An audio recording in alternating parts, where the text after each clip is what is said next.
I'll call the meeting to order. I'll just wait a moment until the cameras have a chance to get what they need. And of course, we have, good morning, everyone. Of course, this is a meeting of the Board of Internal Economy of the House of Commons, and it will be televised, so the media will have access to the feed from the House of Commons television feed.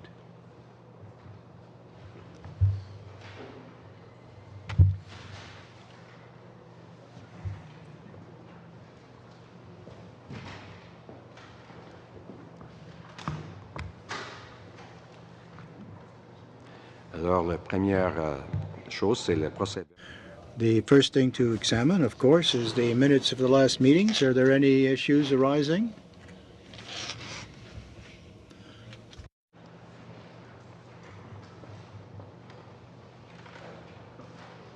Unless I see any, we'll go on to business arising from the previous meetings.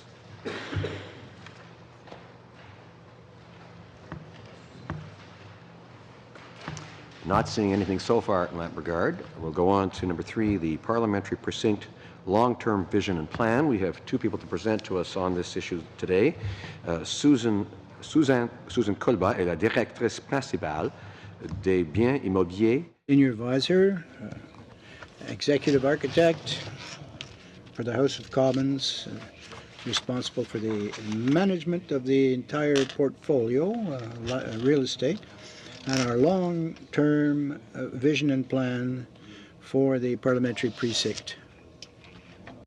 Or Assistant Deputy Minister, for those watching on television who might not know what ADM is, of the Public Services and Procurement Canada Parliamentary Precinct Branch. Rob is responsible for implementing the long-term vision and plan to restore and modernize the buildings and grounds of Parliament Hill. His responsibilities also include providing accommodation for the Prime Minister's office and the Privy Council office, as well as managing all the buildings on the north side of Sparks Street, including retail and commercial space. And aussi, on a Daniel Paquette. C'est plus tard, excusez-moi. Alors, so these are a couple busy folks. Thank you very much for being here. And we'll let you go ahead, please. Merci, Monsieur le Président. Nous sommes ici aujourd'hui. Thank you very much, Mr. Chairman. We're here to give you an update on the LTVP update. An update on the progress and giving you a view of what's upcoming in direction. So we'll start with an overview of the program and talk about the progress and achievements to date. We'll give you a status of the major work, namely on the West Block, and we'll have a short video for you which will give you a status on the construction on site and will inform you of the next steps. Merci, Susan. Monsieur le Président. Thank you, Susan. Thank you, Mr. Chair and members of the committee. The long-term vision and plan aims to restore and modernize the parliamentary precinct in order to support efficient operations of Parliament and preserve Canada's built heritage for all Canadians. Public Service Procurement Canada is working directly with the House of Commons to update the long-term vision plan in order to ensure investments made through the program and the overall strategic direction continue to support Parliament. All major projects will continue to track on time and budget. The most complex and the highest risk work is complete on the West Block and the Visitor Welcome Centre, which is Phase 1, I believe, and it's planned to be operational on target for the fall of 2018. Centre Block will then be vacated and its restoration will begin. Maintaining momentum is vital to avoid system failure risks and containing costs. In collaboration with parliamentary partners has really been all about thinking big, starting small, being flexible, and sticking with it. And with that, we've built momentum together, expertise, and a foundation of success. Over the past several years, since the completion of the Library of Parliament in 2006, 21 major projects have been completed in a row, on time and on budget. And there's been several awards that have been received for the results, notably for 180 Wellington, the Sir John A. Macdonald Building, as well, of course, the Library of Parliament.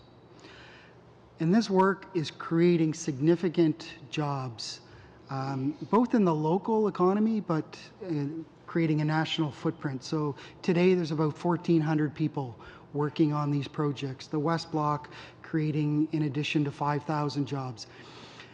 So jobs, yes, but the way that we're doing that is also to leverage innovation, to work with universities and colleges, to ensure that there's apprenticeship programs. For example, in the masonry work on the West Block, the largest apprenticeship program carried out in North America, with a good blend of both male and female apprentices, both aspects the largest in Canada. And we're on track to create a sustainable parliament and an accessible parliament for parliamentarians and for Canadians and international visitors. So if we look at, okay, so where are we now? And you can see a bit of a chart there that compares progress on West Block, the Visitor Welcome Centre, and the Government Conference Centre. And the scale of the projects are all different. So the takeaway is that we're all about at the same point in those projects is coming to completion. And we've been meeting all of the milestones along the way, and we continue to track to meet major milestones going forward. So there's, I would say, growing confidence as we move forward that these projects are on time, they're on budget, and we will be ready to support the House of Commons and the other parliamentary partners in making the move from the Centre Block to the West Block. As I said, most of the high-risk work is completed. Of course, there's still lots of work to be done, and we'll show you a bit of a virtual tour, which will give a bit of an aperçu of where we are on the West Block today. But again, what were considered much of the complex work is such as the chamber ahead of schedule. We're now down to electrical and IT and interior finishes, and things are moving well. Still lots of work to do, still risks. Project management is all about risk management, but things are tracking well. So, given that the planned scheduled date for substantial completion of construction is May 10th, it's imperative that we keep the momentum going over the next 7 months. The House of Commons and Public Works, PSPC, are working together to maintain the momentum, as my colleague Rob has indicated. We're advancing certain areas of work as we can, and we're doing advanced testing where possible, and we're leveraging some of the lessons learned from the former projects to make sure that the momentum is being kept. We've developed a robust governance process where we have senior management involvement to enable quick decisions and keep open communication and essentially address any issues that arise very quickly.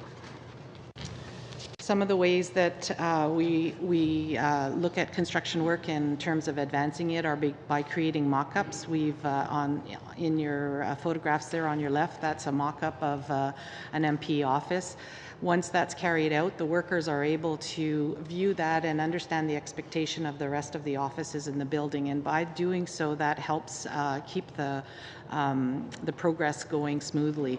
On the right, there's an example of the new gallery seating for the chamber, and the mock-up there enabled us to test the functionality in advance and to look at how we integrate the technology in those seats. Another thing that we're working on, as you can imagine, the chamber is a very imperative part of the new legislative space, and so part of that is making sure that it's very functional, and part of that is the acoustics. So we've been working closely with PSPC through the design to make sure that all the computer modeling has achieved the acoustic results that we're looking for, and to date it's showing that it should exceed the standard. We're going to implement some actual physical tests because acoustics are dependent on the built environment and the people within it, and we'll be carrying out those tests starting in December and then doing them interim interimly as the chamber construction progresses through February, with a final test in March 2018. So as I mentioned, project management is essentially risk management, and as my colleague Susan indicated, the combination of mock-up rooms and a fairly robust quality assurance program, which has involved benchmarking with other parliaments facing similar challenges, visiting fabrication plants, doing advanced testing, puts us in a very solid position where we've reduced risk significantly, and we are ready to support the House in making this move. And so what we'll do right now is present a bit of a video that walks you through the West Block. This was taken approximately about a month ago. Things change on a daily basis, given there's around 700 people working on a daily basis there, but this gives you a good sense of where we are now.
So we'll just inform you of the next steps. Essentially, as mentioned earlier, the acoustic testing will begin in December, and then we'll follow up with commissioning and testing to support the opening of the buildings. We're further developing the occupancy planning strategies, which include various scenarios and contingency plans. We'll be returning later this fall to the board with business case for operational funding based on the impacts from operating a new building. And in the spring, we'll be returning with an update on progress again on the construction progress and looking for an approval on the occupancy strategy and move date. We'll also return in the future with further update to the LTVP with PSPC. Thank you. Thank you very much. Any questions or comments? Murray. Well, thanks. I just want to say congratulations and an excellent presentation. I just had two questions, but I'll start with the one that you referred to in your presentation about greenhouse gases. It said that you were on track to reduce them by 80% of the 2006 levels by 2030, and that you'd already reduced it by 28%. I just wanted to have you elaborate a little bit about how you think you can achieve those and how you know you're on target at this early stage. And secondly, does that include the construction implications of greenhouse gases? Is that what you've included in that metric? Right. So to unpack that a little bit for you, so one of the major drivers of achieving that 80% reduction will be the modernization of the central heating and cooling plant, which is being completed. So that's essentially the district heating and cooling for all of the parliamentary precinct, as well as a number of other buildings in the downtown core, which will shift us to clean energy. So that's an important driver. But within the individual buildings, to give you a sense of the things that are being done, so, and you mentioned construction, so we have an 80% target of diversion from landfills. We're exceeding 90% when we do deconstruction. The Wellington building, for example, we achieved 97% diversion from landfills. And so recycling elements either within the projects or to use them in road construction, et cetera. We've also integrated a number of sustainable elements. So one of the most important, of course, would be more modern mechanical and electrical systems, smart technology, smart building technology, green roofs, green walls. The solar panels on the Wellington building would be another example. Much more energy efficient windows. So there's an array of elements that we are putting in the individual building projects to make them more energy efficient, and then the supply of the energy is also becoming much cleaner. Pablo and then Mark. Merci, Monsieur le Président. J'ai eu l'opportunité. Thank you, Mr. Chairman. I've had the opportunity to have a look at the site 3 times. It's very impressive. You spoke of risk factors and risk management. Of course, we still might be facing a few surprises. We don't know. What type of incidents might occur so that the project might be delayed? And if it's delayed, what happens? That's it. Well, yes, that is the core question today, of course. Generally, we can classify them into 3 categories of risk. Testing. And so that is one key. The chamber has to work for the House of Commons to function, and we are very aware of that. And that is really why we're doing this, staged testing of the chamber. It's important to note that the standard, the baseline that we'll be testing against is significantly enhanced from the current performance of the center block chamber. And the modeling that we've done with international experts and in partnership with the House of Commons is significantly above the standard. So we feel quite confident that we're going to be able to achieve those standards. Of course, the proof is always in the pudding. And so doing that testing will be very, very important. The second, of course, are changes. Changes to a project, especially at this time, has an impact on cost and schedule. So one of the, evolving security can always be one of those elements that can cause a driven change at this point we don't anticipate any there, but that of course is a risk. And capacity. is always a risk, especially in the private sector, and we're working very closely with the suppliers to ensure that the capacity is there but if you know, the number of electricians, the number of plumbers and all of that are critical to continuing to hit all of these milestones. So those would be the three baskets of risks that I would see at this point. I had asked two questions, Mr. Speaker. The second one was, what if it's not ready on time? So we're looking at various occupancy scenarios. So we have a contingency plan should things or unknown risks arrive that we cannot manage during that period of time. We're looking at various scenarios for move dates. It seems to me the obvious one is that if we're ready to do this next summer, that it would have to probably wait, I presume, to the following summer, because the period you have during December and January is a bit brief, and obviously in 2019 the period would be a bit longer. But hopefully be ready on time for next year. For some reason in 2019, I don't know. And just to add one, and this is we have a great working relationship with the House and the other parliamentary partners, and that is really critical at this point, is that collaboration. And what I would say is my confidence and the confidence of my team is growing. So rather than seeing that risks are increasing, we're seeing risks diminishing over time. And my confidence is growing the closer we get, which I think is a very important thing. Of course, is that, before I go to Mark, if you don't mind, the other thing, of course, is that if we had a major problem in this building, because we have very old water pipes, for example, and wiring, and of course the asbestos is not an urgent right now problem, but we do have to deal with it. But the pipes, for example, could theoretically cause a major leak somewhere, which means we'd have to move out of the House of Commons structure, and if the West Block weren't ready, we would end up probably at the John A. Macdonald building, which is, it's a nice building, but it's not ideal for this purpose, but we'd have to adjust. So those, as I understand it, those are the options. Mark. Thank you, Mr. Speaker, and I was glad to hear Mr. Wright. The Speaker will be happy to know that there'll be less noise in the new chamber. Believe it when I see it. Yeah. My question pertains to page 6 of the presentation, where you indicate the chart there shows that the West Block is about 90% complete, and then the government conference center. I know our primary concern is what's going to happen with the House of Commons on the West Block side, but if the conference center is not done, we can't vacate, I assume. So can you just explain to me a little further how at 65% that's the same as 90% for the West Block? Yeah, absolutely. So this graph takes one particular slice of progress, and this is really the spend progress. So the real thing there is that the scale of the government conference center is much smaller than the West Block.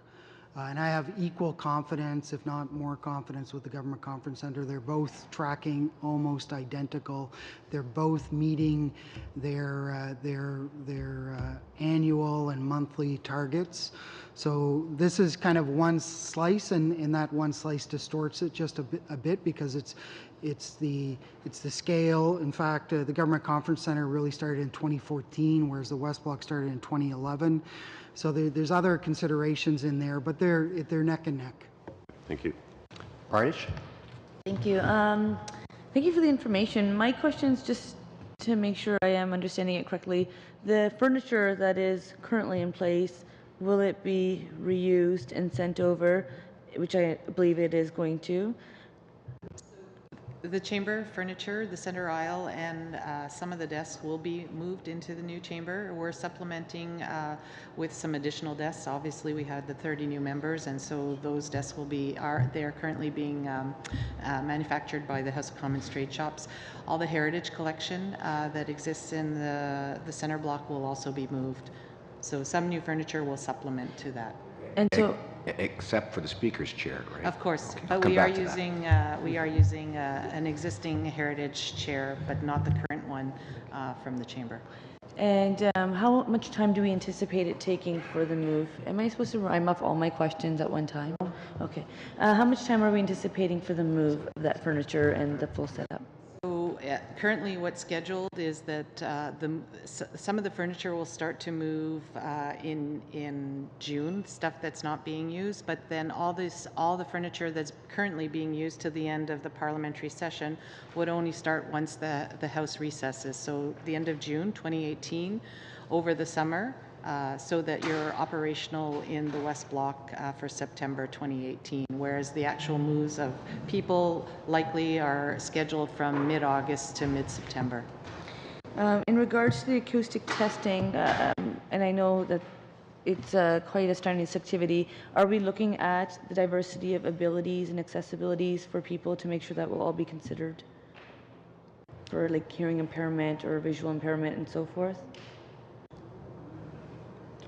So accessibility is a key component of these projects, including accessible spaces in the gallery seating, braille signage, contrasting strips on stairs, accessible offices within the West Block. All the public spaces will be fully accessible. Of course, there are constraints in heritage buildings such as the West Block, but we are pushing on these projects to meet and aspirational to exceed sustainability and accessibility codes and policies in all of these buildings.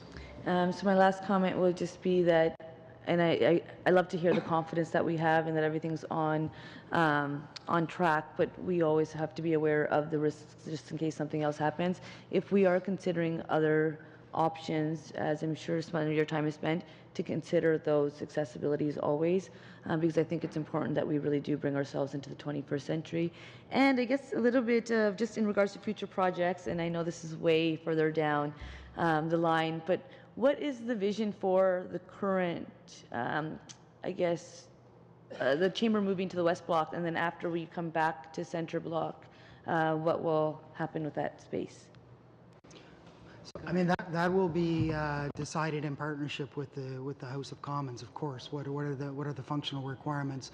What I can say is that it was designed and is being constructed with flexibility in mind. So if there's a need for additional committee space, that can be densified for committee space. If there is desire to have that, kind of a broader type of conference area, it could be that or other options that could be put on the table in collaboration with the House. Yeah, and even MPs' offices, I suppose. the original plan, which is quite old at this point, from 2001, envisioned that would be converted to 2 committee rooms. However, again, it's many years since that decision was taken, and we would, during the planning of the next use of the West Block, we would return to the board with options and requirements as generated at that time. Pablo and then Candace. Ouais, question très pratique, puisque notre A very practical question. Our staff is housed right now, but what's going to happen during this period?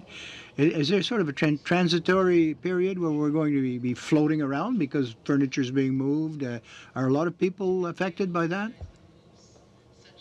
It would be over a weekend, so you shouldn't have that much disruption. It would be similar to an election move, only we are moving some of the furniture, so that's a little bit more than we usually do, but we would stage it so that we're doing it not to disrupt your operations whatsoever. Okay. Candace.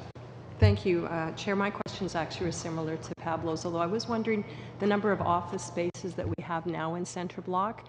Will we have exactly the same amount of offices, or should we begin to prepare that some of the office spaces that are occupied in Centre Block would have to be occupied in a different office other than West Block?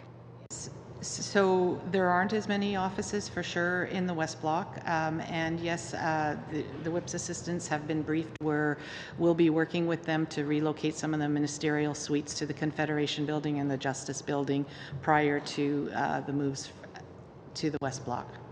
Okay. My other question was just as far as the completion. When the video that we saw, from looking at it, there was it was really nice, a lot of nice things to see, but it did look like there was a lot of unfinished work still to be done. About what point was that video made? That was made approximately a month ago. And Okay. so progress moves quickly, especially at this stage in the project when you get to interior finishes. So there is of course work to be done. Yeah. It's not ready to occupy tomorrow, but with over the next 10 plus months, we feel that that's sufficient time to bring this to a complete operational building. All right, that was my next question, and I know it's difficult, but I think we would prefer to know if there was a possibility that we would not be prepared for next summer, because as the speaker said, if we don't do it summer of 2018, it almost is unrealistic to do it over the Christmas break of 2018, so that would mean 2019, which is quite a ways away. But should we be preparing for that, or would you say that there's the probability is greater that we will be able to finish on time and get moved in next summer? So we do have contingency plans in place, and we will be returning to the board in March, the end of March, after all the acoustic testing's done, and we feel close enough to make a call on the construction completion, because the substantial completion is mid-May. So by the end of March, we'll be here again to advise you on the progress and ask for your approval either to go or no go. Okay, You mean you're not going to give us a guarantee? Murray? So that was essentially where I was going. So at that next meeting of BOIE in March, when you're back, we will have probably a go, no-go choice to make. And you'll be giving us the information, and we hope that Mr. Wright is correct and it's, the risks have been attenuated. You know, I was so pleased that you won an award for your heritage, the work you did at 180 Wellington. It's a spectacular building, but it's been a year now. I just wanted to know if you had any lessons or things that would help you on this West Block project that you've learned from that experience. Yeah, and thank you for the question. Actually, between the library, 180 Wellington, the Sir John A. Macdonald, we've together received about 25 international, national, and local awards. So the quality of the results are being recognized, which is great, and it's a team affair. As far lots of lessons learned, and that's a critical element of success is actually kind of paying forward those lessons learned. And what we're focused on right now are lessons learned from the end stages of projects and how we can collaborate and work internally with our operational people, have other contracts in place that can pull up some of the slack so that deficiencies and adjustments to the building can be made in essentially like a SWAT team type of approach. And so with that, all of that coming forward, I mean, my message to kind of reiterate again is a message of confidence that we'll be ready. Great. One of the things you mentioned, or was mentioned in the video, was technology in the seats in the gallery. And it seems to me that if I were sitting at home in my living room in Nova Scotia watching that, I might say, what do you need technology for in seats? But we know, but why don't you explain that a bit? So, yeah, the technology in the gallery seating is really about the language interpretation. So all visitors, either English or French, will have access to what's spoken in the chamber in the language of their choice. Thank you. And secondly, on the acoustics, I think in the video when we saw the pillars in the chamber that hold up the roof, and they're kind of like trees with diagonal branches coming off them, I think I saw fabric there. Is that, obviously that must be one of the key elements. Are there other kind of elements of the acoustic solutions? Yeah, so many things contribute to acoustics. Sometimes it's the shape of the room. It could be the fabric. The panels are a very key element in that case. Carpeting, people absorb sound. So all these things together are calculated and generate the actual acoustical values that we design to. Okay, nothing else? Oh, Just, sorry, yeah, Rob. just to add, Mr. Speaker, on the acoustics. So the acoustic testing that will begin in December, and then will be done in a number of stages. So that'll be done with the room at its most bare state. So we would anticipate, as furniture, soft seating gets added in, that the acoustic performance will improve as we move forward as well. Thank you. Thanks very much. And I guess we'll go on now to the next item on number 4. First, the 2016-17 audited financial statements, and after that, the supplementary estimates B for fiscal year 2017-18. And we have, for that purpose, we'll let them get a chance to get to a seat here, and thanks very much to the previous folks. Daniel Paquette est le dirigeant principal des finances de la Chambre des communes. CFO for the House of Commons. Thank you very much for being here, Mr. Paquette. And you have the floor whenever you're ready.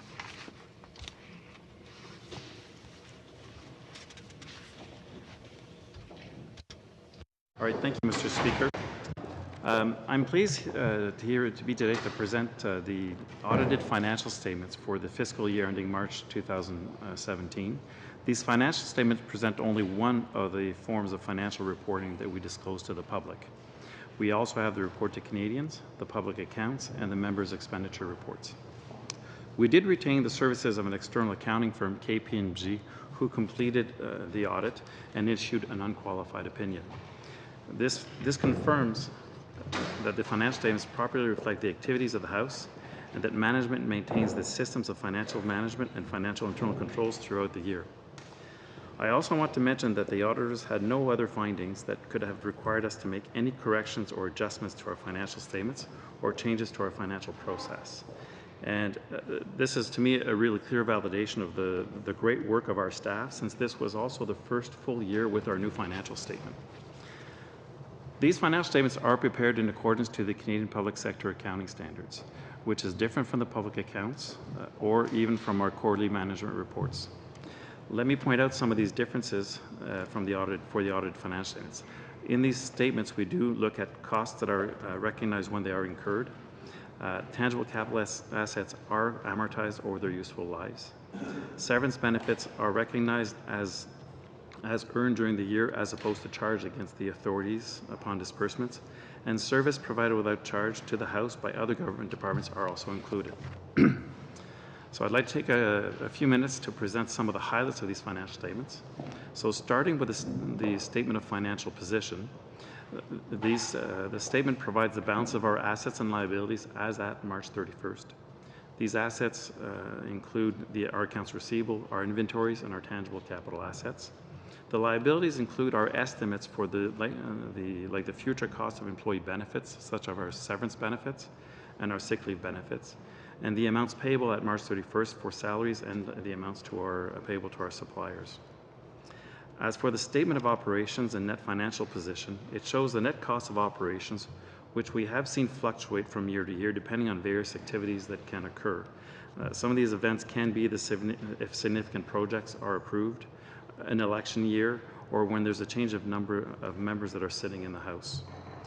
So the main reasons we look at the trends of cost of operations between 15 and 16, 15, 16, 16, 17 going up is that 15, 16 is lower than normal due to the fact that it was an election year. And then 15, 16 was lower. 16, 17, we see the full impact of the 30 new MPs and their constituency offices as a result of electoral boundary redistribution.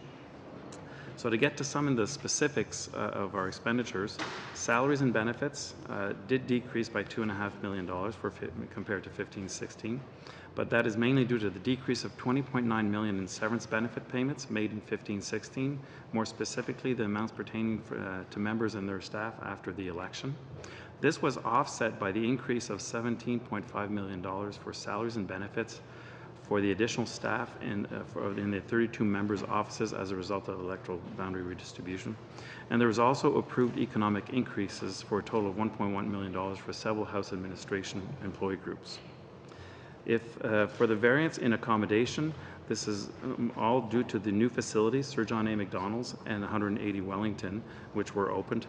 These costs, the costs of these are valued at about $8.3 million.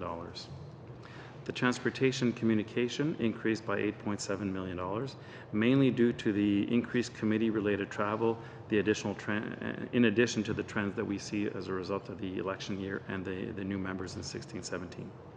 Rental, the $1.7 million increase is mainly due to the increase in cost of license and maintenance agreements and our office equipment rental. Professional services has increased by $6.5 million, And this is mainly due to the consulting expenses for various initiatives that are presented in our House Administration Strategic Plan 2016-17. Some of these initiatives are the strengthening of our IT security posture for the organization, the implementation of the mobile work environment for members in House Administration, the renewed physical space as part of the long-term vision plan and parliamentary precinct, the enhanced emergency management and security approaches, and the replacement of our human resource management system. There was also in this category the increased hospitality expense as resulting from the increased activity of committees. The utility materials and supplies, that increased by $4.9 million, and the increase here is mainly due to the printing activities compared to the election year, and the increase in food-related costs due to the increase in sales. Our information increased by $2.9 million, and as expected with more members, we saw an increase in advertising and printing and communication services cost. Other categories did not vary significantly. We will be posting on our website these financial statements at the end of this meeting, and I am here open to any questions you may have related to the financial statements. Mark? Thank you, Mr. Chair. The increase of nearly $5 million in consulting expenses in the professional and special services, is that one time? Would you expect to see that decrease, or is that going to be an ongoing increase that we should expect to see year after year? I think we have many new initiatives in our strategic plan that will see some of this is, it's not permanent funding, but other projects will contribute to probably maintaining a significant portion of these specialty services. So that will be the new normal, would be your expectation? It will. I think it will fluctuate with projects, a little up and down, but it will be higher than what's been in the past. Okay. Pablo? Oui. Lorsqu'on regarde l'augmentation, When one takes a look at the increases 2015, 16, 16, 17, you said the major difference, of course, is that we had the new MPs, and we see the impact of the real economic impact of the extra 30 MPs. So I suppose that'll remain steady in the following years. We won't be in the 466, but more like 5.25. Yes, given that these MPs are here to stay. Yes, the new standards with the 30 or so new MPs, their offices, their staff, and it represents a major increase, of course. But our strategic plan was established in order to try to modernize and streamline the administration and to make sure that the parliamentary institution is going to function as it should.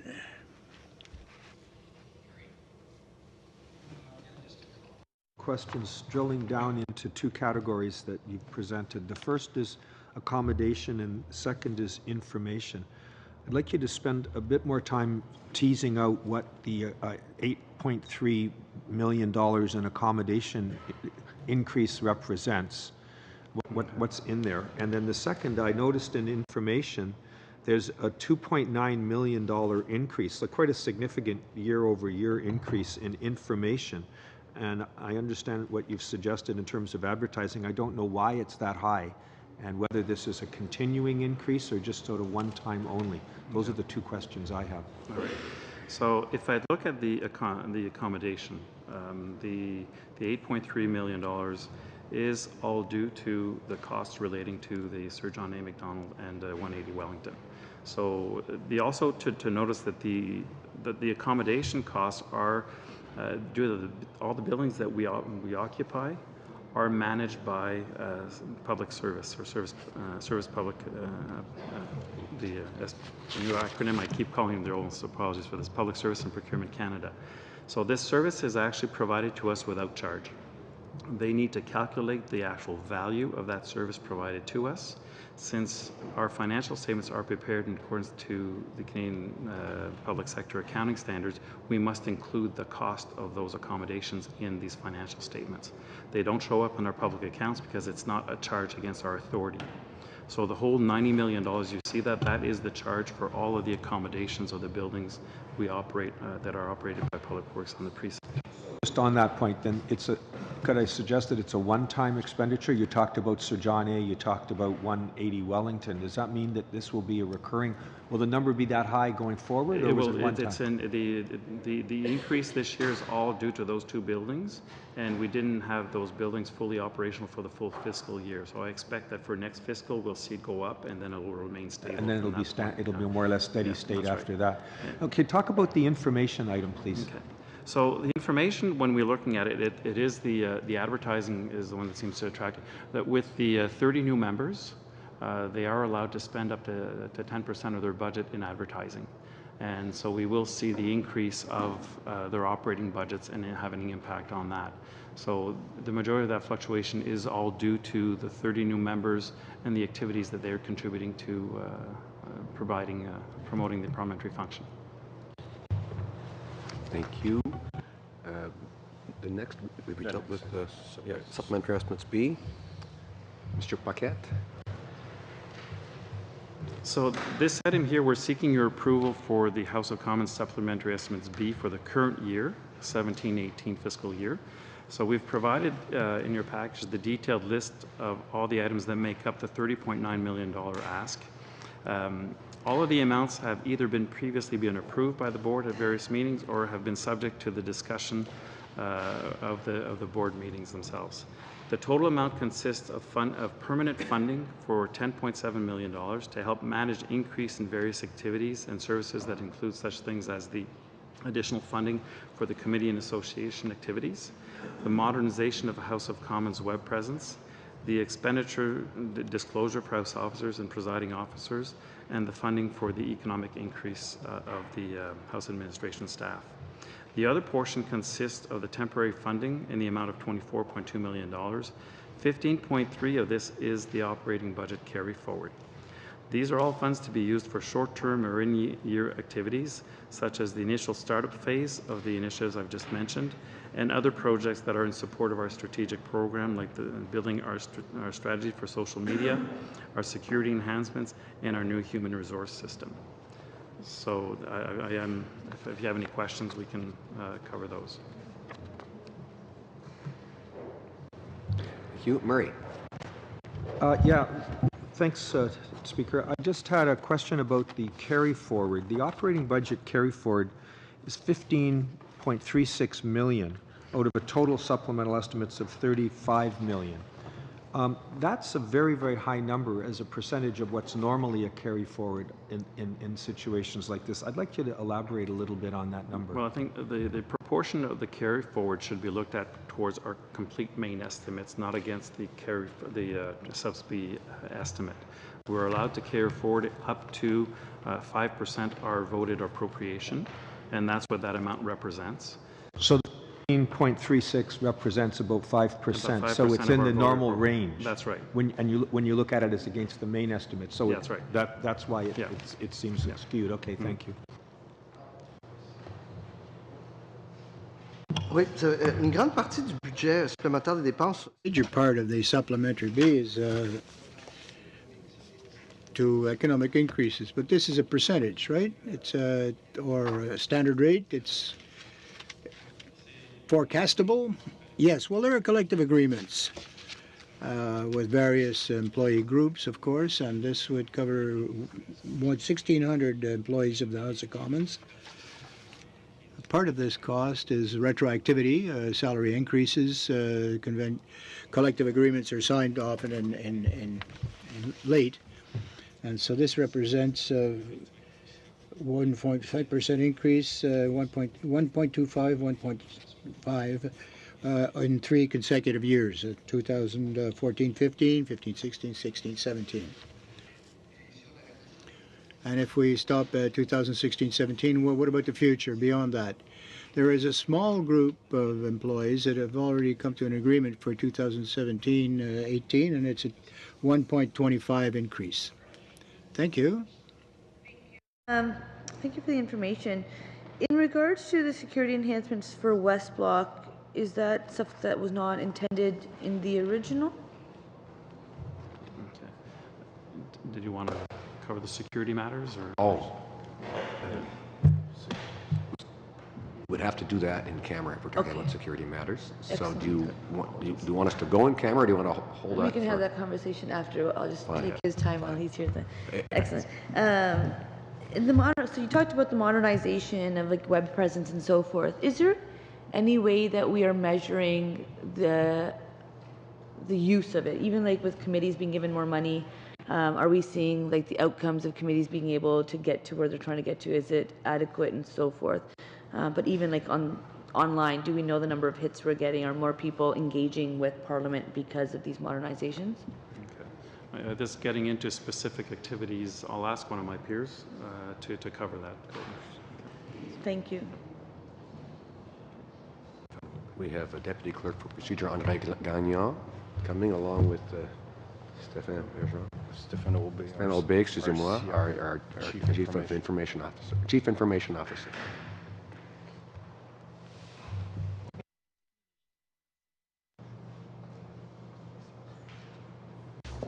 Thank you for the question. The objective that we have set forward regarding the request that has been put forward clearly wanted to establish the House of Commons as a leader in terms of sharing parliamentary information.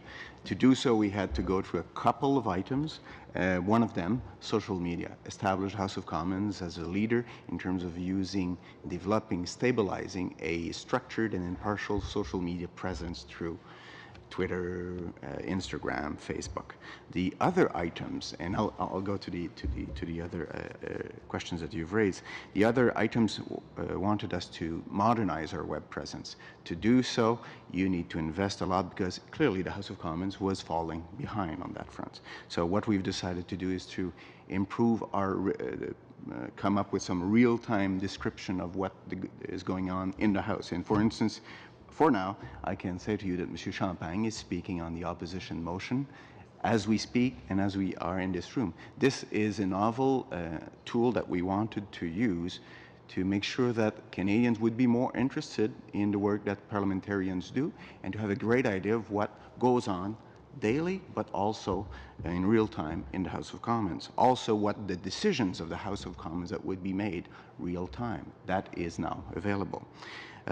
Also, when you think about making the work of parliamentarians accessible for Canadians, which is a main objective of what we're doing in terms of the improvements we're doing, we also wanted to make it more open for Canadians to have access to documents that will be tabled in the House. More accessible, widely, and also more rapidly than they were in the future, in the past. Can you imagine we have 3,000 documents that are being tabled every year in the House, and most of them are not as easily accessible or not accessible for a long time afterwards. Working with our other parliamentary and partners on that, we will be making substantive progress to make those documents available rapidly and widely. So all of those things, and I need to add to that as well, the fact that we will be modernizing our web presence for international affairs, but also improving the tools that members of parliament will be using to do more of their parliamentary activities. For instance, the e-notices portal module is based on outdated technology, and we want to improve that technology so that members can be in position to submit, for instance, notices of motions for the to be put on the order paper. That said, all of that, we need also to make sure that they respond to the members' and the Canadians' needs. For instance, when we've established all of those, prepared all of those initiatives, what we've done, we've worked clearly and very closely with focus groups. We also did a lot of surveys. We worked also with the parliamentary press gallery journalists to see what were their needs. And we will continue to do that in order for us to make sure that we hit all of the targets that we've established at the beginning of this initiative. If I can add, Mr. Speaker, so we do have statistics. We monitor the use of the websites. We monitor the use of the content. We, with the new approach that Mr. Gagnon just talked about, we try to promote the contents that's mostly used at the top of the website, so people that are looking for content, more often, it does get promoted to the site so that people get the content directly that they want. So we do monitor that, and this monitoring also allows us to create these focus group that Mr. Gagnon just talked about. So we basically use the users that are coming to the site to actually then consult them on a continuous basis to continuously improve the content. So we do that with all our web services, Mr. Speaker. So we are monitoring insights and looking at the statistics as to are the numbers increasing, is there more Canadians interested, and so forth? Yeah, I'll give you an example. Parview, the application that we use for streaming, since we introduced the mobile version of it, the ability for people to take clips and reuse them on the web has increased by 200%. So this is an example of us basically being able to identify the key functions that we want to make sure that we promote so that people can get access to them quicker. So that's an example, but we do monitor. They can do videos making fun of us. So just the last point I will make, I hope we're also looking at the regional diversity of the country, and if there is, obviously there's hubs of innovation and where there's technology used greater, but then there is also rural remote areas which have their challenges because of access and so forth, but this would also provide another reason why we need to make sure that we continue to voice their concerns so that they have the abilities as well. Thank you. Thank you. Good work. Candace. Just a very quick question in regards to the increases. I do seem to recall over the last year, little over a year, different increases that we had approved, and I see that they're reflected. Would you be able to just quickly summarize for me, which areas we had approved increases previously? Okay.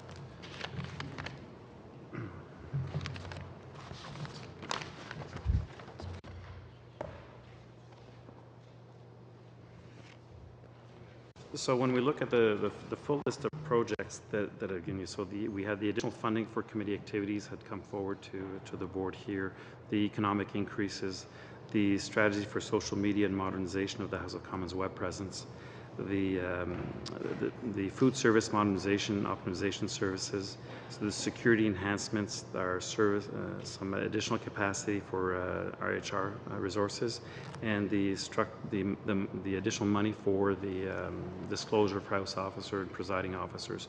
What had not been officially approved was the carry forward that was only part of the discussion of our quarterly report last June. So everything else, these activities had come forward and been approved here at the board. The reason we have to come here is that the clerk and myself, when we sign off on the documents we need to submit to central agencies for the supplementary estimates, we certify that the board has approved the full submission. So this is a summary of the full submission going into the process, and therefore us asking for that approval today. Okay, thank you. Anybody else? Seeing none, is there agreement to approve these supplementary estimates B? I agreed. Thank you very much. And now we're on to the last item, the appointment of the board spokesperson. Would I be right to, guess that it might be agreement that Mark Strahl be the new additional spokesperson for the board? Or do you require, I don't know if we need a motion for that, do we? My understanding is that's been discussed, I understand. It's up to them to decide who they want. I'm sure Mark would not be the spokesperson for the Liberal Party. No. It's the spokespersons for the Board of Internal Economy we're talking about here. One is Dominic LeBlanc. Gord Brown was another. And now Gord's no longer, he's doing other things now, and he's no longer a member of the Board of Internal Economy. And so I understand, so is there agreement that Mark Strahl would be the new spokesperson? And it's agreed. Thank you. Thank you very much. I think that's all we have. Meeting adjourned. Thank you.